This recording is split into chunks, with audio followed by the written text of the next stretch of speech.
Okay, I have 5:40 on my end. I can go ahead and Yeah. get started if that's Yeah, I okay. guess to just to respect, everyone's time, I'll be Okay, happy to do that. So without awesome, further ado, awesome. thank you, Dr. Renita Newton, for joining us tonight and giving us some wonderful ways to kickstart our semester, wellness and stress management skills. So I'm going to turn it over to you. Okay, thank you, Linda. Well, good evening, everyone. My name is Dr. Renita Newton. I'm very excited to be here with you all this evening, and grateful for Linda and Leticia offering me this opportunity to present with you all or to you all this evening on just ways that you can better take care of yourselves as graduate students. I myself not being far removed from grad student life, I can understand the demands and the pressures of what it is like to pursue a graduate degree. So I will go ahead and get started with the presentation. So for the agenda, I would like to do introductions. If you all would just let me know your name, your program, that would be great. So you want to unmute yourself or put it in the chat, just so I can know where I'm coming from. And some of the information or where you all are at with your respective programs. Get my chat box open here in case someone's going to chat.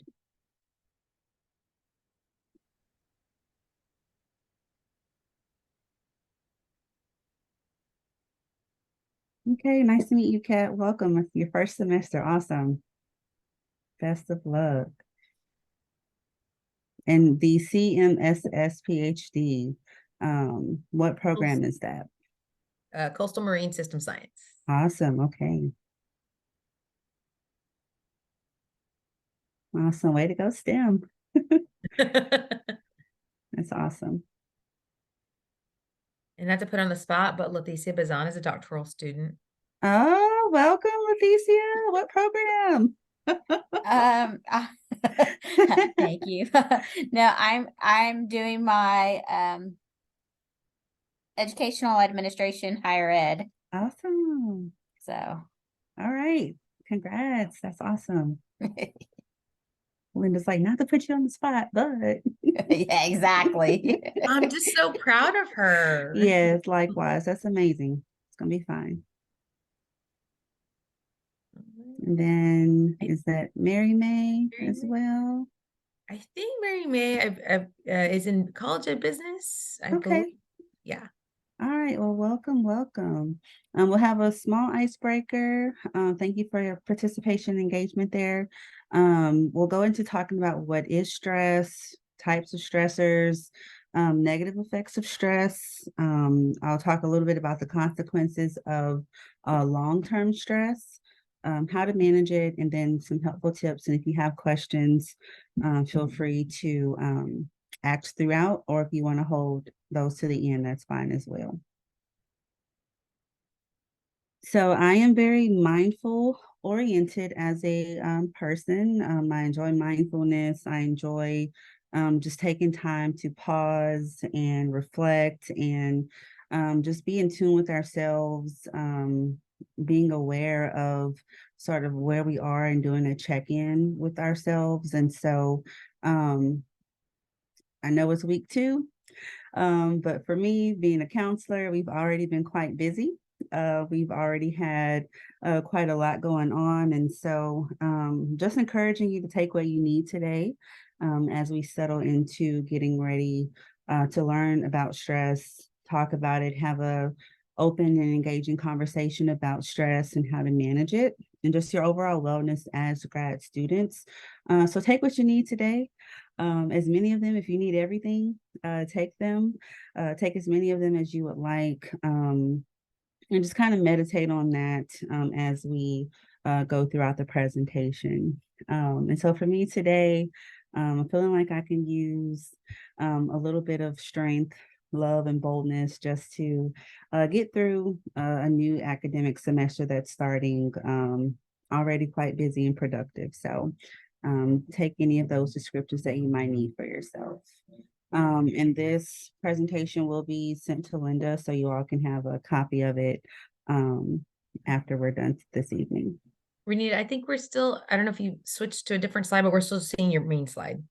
Okay, let's see. I think we're having some. Let me do the thing where I said I would turn off video. Okay. That might help in terms of presenting. Let me try again. It said that the sharing was paused. So let's try it again. There we go. Okay. You all can see it now? Yes. Okay. So yes, just take a moment to, as I was saying, choose maybe some strengths or characteristics that you might need for yourself as we started the week. And I was saying for myself, I can use, the color red, give me some passion and strength and boldness to just really take on the journey that's ahead for a new semester. Um, and yes, this will be sent to you all once the presentation is done. And just, can you all see this screen? Yes. Okay. So what is stress? Stress is our body's automatic response to any physical or mental demand that we have. So grad school is definitely quite both of those, mental and physical. If we think about our respective roles as a student, some of us may also be caregivers. We also may be employees. We may also be a spouse, various things. And so thinking about the physical and mental demands that are placed upon us, our body's going to automatically respond with a chemical called adrenaline. It's a natural response, a chemical response in our body that is produced. The more that is produced, we then increase what's called our cortisol levels, which is our stress hormone. And so the more cortisol that we have, the higher levels of stress we're carrying in our bodies and continuing to activate that fight or flight response system. When we are faced with the demands of a project that's due, a paper that's due, maybe there's an assignment that we need to work on, but we also have other things happening in our life. Stress response is activated. We can activate that fight or flight response system, and then that causes us to activate just feeling stress and overwhelmed. So we want to just be mindful of, first of all, what is stress? And then as we go throughout this, discuss some of the ways that we can manage it. So types of stressors, I'm sure not new to you all being grad students, school, but then you may be working, so feel free to let me know in the chat. Are you also working and going to school? Do you also have family obligations? There may be some legal things that might be happening for you in your life. We have finances, our health, illness, environmental stressors, our living situation, and so can relationships. They can also be considered different types of stressors that we experience, all while at the same time trying to complete our graduate program. So these are some things to keep in mind as grad students, that there are a variety of stressors that we can encounter while you're also pursuing your respective degrees. So then when we think about the effects of stress, often there are tons of negative effects, and I'm going to break it down into our physical, emotional, mental, and I'm blanking on what the next one is on the other slide. But there's a variety of physical negative effects of stress. I know you can remember probably going to college for the first time, they talked about the freshman 15 that you're going to get from stress, just being stressed as a college student. The same rule can apply here at the grad level. Maybe we are emotional eaters, or maybe when we're stressed, we don't eat. Hair loss, chest pain, heart rate increasing. Also low energy. You can get headaches, muscle tension, insomnia. So we're up all night. As you're starting off, your first semester, just getting started.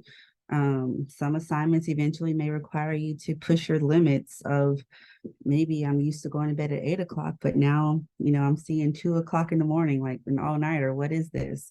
And then if I'm not mindful of that type of behavior, developing unhealthy sleep patterns, such as insomnia. Maybe I notice that I'm now grinding my teeth in my sleep. My immune system gets weakened, so I'm more susceptible to the common cold and sinus issues. So lots of different negative effects that stress can have on us in the physical area, but also emotionally. So we can become easily agitated, frustrated. Lots of changes can happen and affect our mood.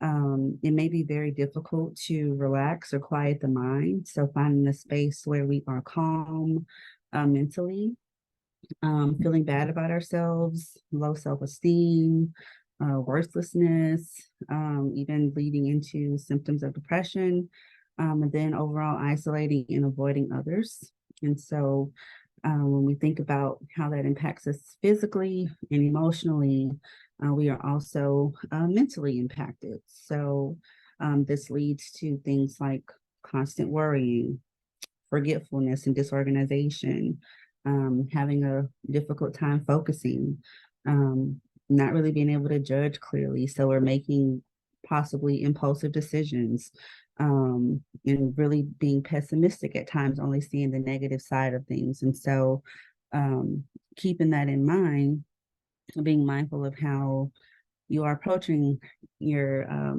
grad studies, and being mindful of what those types of assignments can do, the type of rigor that your program may require. All of that can definitely impact and increase your stress, especially if we're, becoming frustrated if we don't understand how to do an assignment, or things just aren't making sense to us, in that side of things. Can definitely lead to us feeling stressed. And then our behaviors can change. So, appetite wise, maybe we eat too much or too little. We begin to procrastinate and avoid our responsibilities, not just academically, but maybe personally for ourselves as well.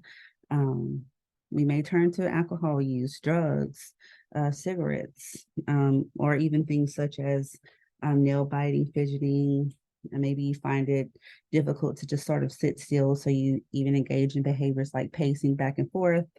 Oftentimes we can see this in students who just really can't sit still. We have to be in and out of the classroom, or just, always up, constant moving up and around and about, just because there's so much stress and nervous energy. It's coming out in these types of behaviors. Any questions so far? Okay. I was trying to have my chat box. I don't see it just yet. If there is a question, just feel free to come off mute and ask. So when we look at the consequences of long-term stress, the number one, mental health problems. So this leads to some of the things that I talked about earlier: anxiety, depression, really causing a lot of those mild, moderate to severe and extreme mental health concerns, chronic and severe health conditions, so high blood pressure, diabetes. We can begin to look at things like congestive heart failure. When those levels of cortisol increase and you just get a constant influx of that, it's letting the body know, like, hey, something's going on. I'm super stressed out. But then that can lead to the diagnosis of high blood pressure. So being mindful of that. Skin and hair problems. Most people will notice like there's either skin irritations, things like acne, brittle nails, hair breakage. So really, stress does impact us physically. And then stomach wise, acid reflux, heartburn, poor digestive issues, IBS, irritable bowel syndrome. Really, stress can do a number on our bodies, both physically and mentally, if we're not in control of how we're better managing our stress. So I always like to say grad school is stressful. It is a very tedious journey towards the respective degrees that you all are currently pursuing. So the biggest thing to do now, which is I'm glad you're here, is to learn strategies for managing the stress because it is going to come. Um, Having not finished PhD that long ago, like roughly a month now, just over a month ago, but having gone through my master's and a doctoral program, learning strategies early on is definitely the thing that helped me too, because I was very stressed. And so really talking about it from a lived experience perspective, it's really important to get a handle of how you're going to better manage stress now, as opposed to putting it on the back burner. Oh, it's not that bad. So things like body relaxation exercises, again, being big into mindfulness and meditative activities. That is really one of the things that work the best for me. It may not work for you. I'm going to give several different exercises and strategies that you can use. But breathing techniques, using like box breathing, guided imagery, a lot of these activities can be found on YouTube. Um, if you just simply type them in, they're very quick and easy. Because thinking about being a grad student, sometimes there's not a lot of time. And so YouTube has really great 2 to 3 minute activities that you can listen to or watch, real brief, in between work then class, or in between, various activities before heading to class, to make it really simple and easy for you to access. Physically, if you're into yoga, working out, going for a walk. I know at staff, we have our wellness time.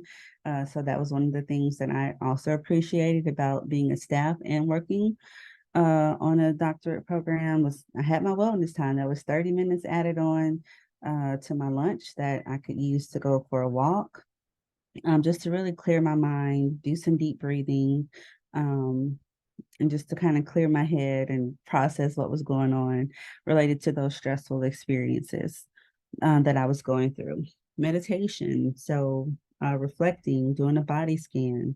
Body scans are really unique and helpful in the sense that they allow you to really feel in your body, where are you carrying the tension? Is it in my shoulders, my lower back, my neck, my legs? Like, where is it that I'm carrying this tension from the stress? And it also encourages you and supports you to learn how to release that so you can feel more relaxed in your body, more comfortable in your body, um, and ultimately in less pain as well. Focused attention. So finding a spot to just lower your gaze and breathe deeply for 2 to 3 minutes can also be very powerful, and putting it into perspective for you of, okay, I know that this is challenging. I know that this assignment is really, just causing me to question everything right now, and I can do it. And so, um, through loving kindness, meditation exercises, and journaling, really being able to process your thoughts and write them down. Then ultimately, I'm a huge advocate for counseling, talk therapy, or life coaching. Um, Graduate students are able to go to the counseling center that we have on campus, or the counseling and training clinic, depending on your needs. But it is already in your tuition and fees that you're able to come in to the counseling center. So I know sometimes graduate students aren't sure if they are able to access services at the counseling center on campus. You absolutely can. Other strategies for managing stress, essential oils, and here's a list of some relaxing scents: peppermint, tea tree, eucalyptus, lavender. That's a really calming scent. So if you're into essential oils, um, that's a really great component that you can add into your stress management coping plan, to just help you relax a little bit. If you have a cotton ball and a little mini Ziploc bag, put about 5 to 6 drops on the cotton ball, put it in the Ziploc bag, and then you can open it up. Uh, in that moment when you just need to take a deep breath and have that refreshing scent breathed in so you can calm down. Also, other items like stress balls, slime, fidget items are really popular now. Um, blowing bubbles. Blowing bubbles really help you to take in deep breaths, to fill your lungs with air and to exhale.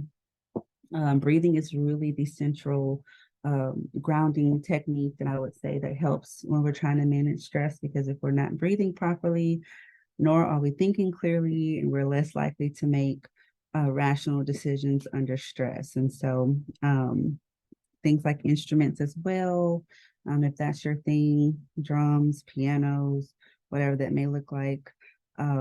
Interesting enough, bubble wrap. So from packages, or if you just have some bubble wrap from like a gift or something laying around, it really does help too to take your mind off of being in such a stressful environment.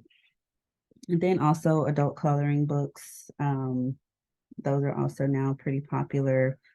Several of them can be found on Amazon, really neat patterns.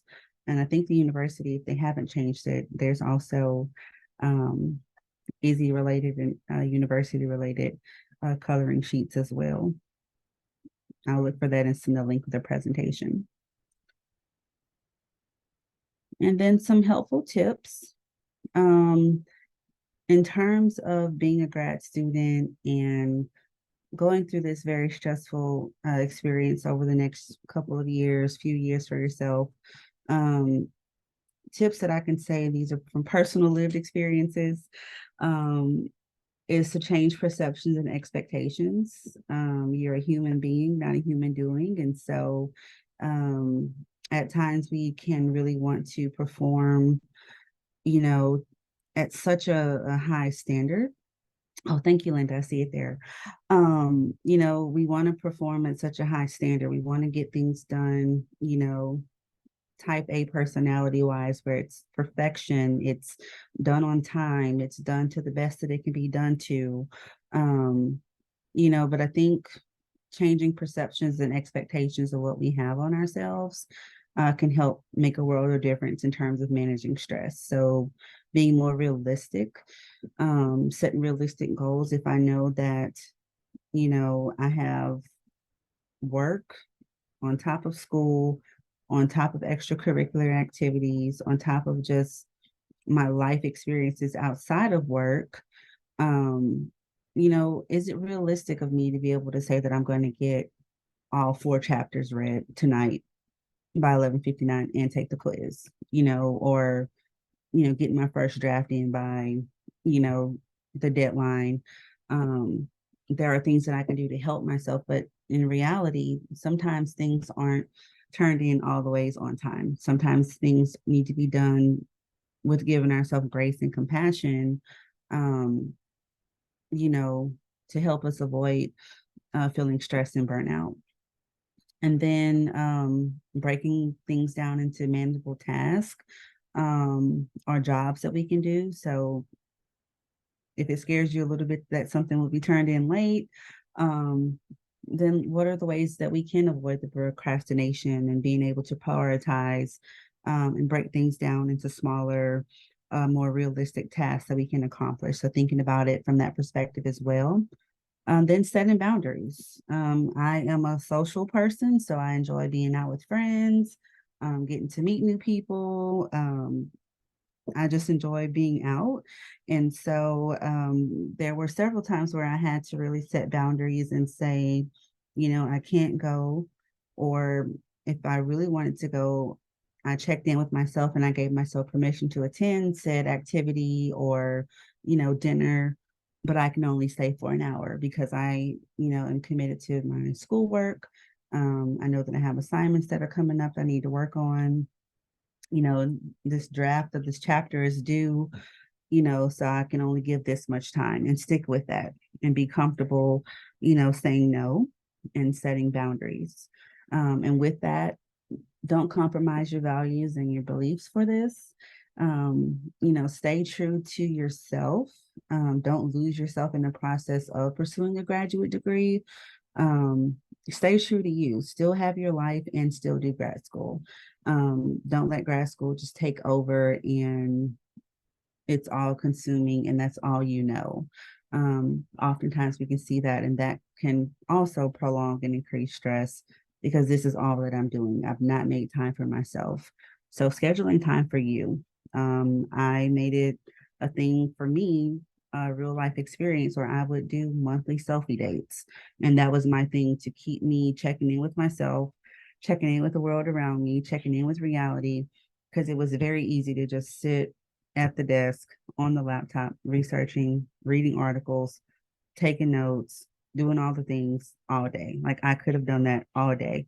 But then there's room to lose a sense of who you are. So making sure that you're on your schedule just as much as the deadlines that are on the syllabus are on your calendar, in your planner. Make sure there's time for yourself on there as well.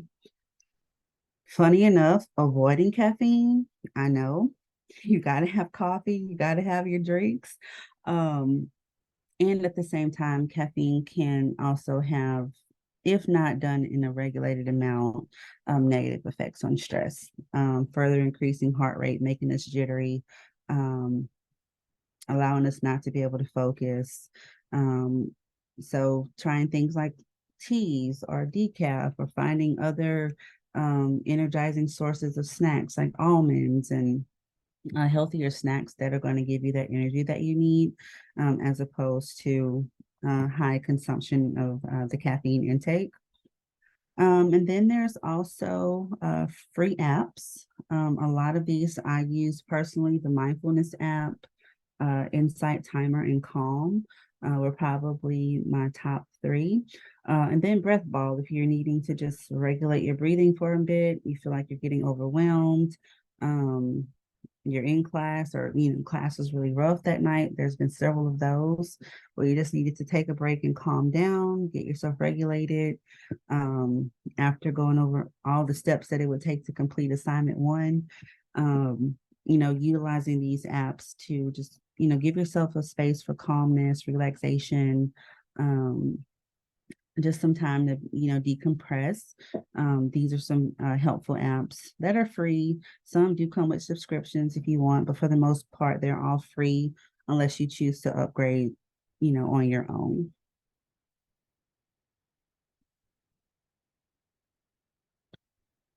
And then I will just leave you with this. So the next time you are stressed, I do encourage you to take a step back, inhale and laugh. Remember who you are and why you are here. You are never given anything in this world that you can't handle.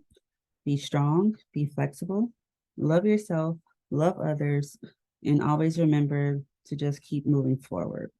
And I love this quote, and that was one of the things that helped me to get through grad school also. It's just remembering my purpose, remembering my why. Yes, it's going to be stressful. Yes, it's going to be moments where you want to pull your hair out. You may very well cry. I cried a lot. But just remembering why you started this journey as a graduate student. What is your overall goal, your purpose, your vision for what this degree is ultimately going to lend itself to? Um, what are the opportunities that are to come after it's all said and done? So just remembering why you started, but then also having fun along the way, not losing yourself, not getting caught up in grad school now, this is my entire life. It can be if you allow it to be, but if not, there's still lots of fun and engagement to be had outside of being a graduate student. So hopefully this was just a brief introduction of how you can better manage your stress, some tips and strategies that I hope were helpful, and just a source of encouragement for someone who just recently finished all of this. So I'm giving real life experiences. So hopefully it was relatable. And I'm happy to answer any questions. If you want to email me, there's my email. And yeah, any questions or comments at this time, I will gladly entertain those. And thanks for your time and attention. I'd like to add something to Dr. Yes. Newton's. Having been on the last leg of you Mm-hmm. journey, Mm-hmm. and I appreciate your candor and your honesty in telling us what you were going through and seeing it firsthand with some of Mhm. the things that were just completely out of your control. They just Mhm. ballooned up, but you handled Mhm. it with such grace and decorum. But I will say, is to tell everyone his advice is that Dr. Newton kept the College of Graduate Studies looped in the entire time. So Yes. when something came up that was just, I think we were able together to go, well, let's look at it. And, Mhm. and it's not as bad as we thought it is. Yep. And we're going to do this together. And we're going to figure this Yes. out together. And I think that's the biggest piece I can tell you is, life was going to happen. Things are going to happen. Things that, I mean, we were like, are you kidding? Where does this coming from? Mhm. And it's not just Absolutely. Dr. Newton, just anybody of like, wow, we didn't see this Yeah. coming. But when you keep your chair, when you keep your advisor or, the college or graduate studies, somebody, you keep them in the loop, and that Mhm. becomes your advocate. That becomes someone that goes, hey, I know what's going on. And Right. what I've learned in my short time though, with the college of graduate studies and with everyone is we'll always figure it out. It's not Yes. it's not the end all be all. We will figure it out together. And so if I can add that, you just count on us and just keep us, you don't have to tell us everything or in as much detail as you want, but to Mhm. keep us in the loop, we're going to figure this out and go on this Mhm. journey with you. Yes, I definitely second that. I believe I started early on once I figured out, like, after I finished proposal, it was like, hey, reach out to graduate studies. And literally from the entire starting of dissertation to getting the correct format done, because I was working on mine since like 2021. So I had been at this for a while. By that time, templates had changed. And so Linda was so helpful and like, actually, you need the correct template and do this and do this. So it made it very much, while it was a stressful process, it wasn't as stressful as it could have been had I tried to just, fumble through it on my own, thinking that I got this, trying to have that mentality of, I can do it. But I can also, do it with some help as well, help and guidance and support from grad studies. I've been a huge advocate since I began the master's program. Um, I've always, relied on the grow the workspace. And so it's always been very helpful for me. So that's what I'll leave you all with this evening. If you have questions or just general comments, please don't hesitate to ask them now. Okay, I see some chats. You're welcome. You're welcome. And can students see a counselor on campus long term? Okay, good question, Kat. So you are able to see a counselor for as long as you would need to. I answer that question on it depends, simply because students come in with various needs at the counseling center. So you and the counselor would be able to further discuss that once you go in for consultation. And so what that would look like is you just can call the counseling center or walk in. Let me put the number in the chat. Um, and then you would be able to schedule what's called a consultation. And at that particular visit, you and the counselor will determine your needs, whether it is ongoing counseling at the counseling center or whether you need a community referral based on the information that's shared.